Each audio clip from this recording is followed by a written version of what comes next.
গল্পের নাম তামিমের চায়ের হাট। তামিম একটি ছোট গ্রামের একজন স্নাতক পাশ করা তরুণ। বহু চেষ্টা করেও ভালো কোনো চাকরি পাচ্ছিল না।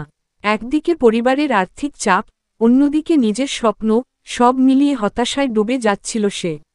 একদিন গ্রামের হাটে বসে তামিম দেখল, সবাই বাজার করতে এসে চায়ের দোকানে ভিড় করছে। সে ভাবল, চা তো সবাই খায়, কিন্তু একটু ভিন্নভাবে যদি কিছু করা যায়, তাহলে কেমন হয়? তামিমের হাতে মাত্র ৫,০০০ টাকা ছিল। সে সেই টাকা দিয়ে শুরু করল একটি ছোট্ট চায়ের দোকান, কিন্তু একটু অন্যরকমভাবে।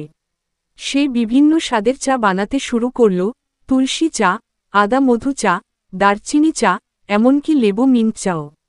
দোকানের নাম দিল তামিমের চায়ের হাট। দোকানটি সে এমনভাবে সাজাল যেন লোকজন বসে আরাম করে চা খেতে পারে।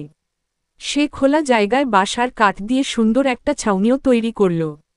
প্রথমে প্রতিদিন বিক্রি হতো ৩০-৪০ কাপ। ২ মাসের মাথায় তা বেড়ে দাঁড়ালো ২০০ কাপে। তার বিশেষ তুলসী মধুর চা এত জনপ্রিয় হয়ে গেল যে আশেপাশের গ্রামের মানুষরাও আসত চা খেতে। তামিম এখন ৩ জন কর্মচারী নিয়ে কাজ চালাচ্ছে। প্রতিদিন তার লাভ হচ্ছে প্রায় ১,৫০০ টাকা।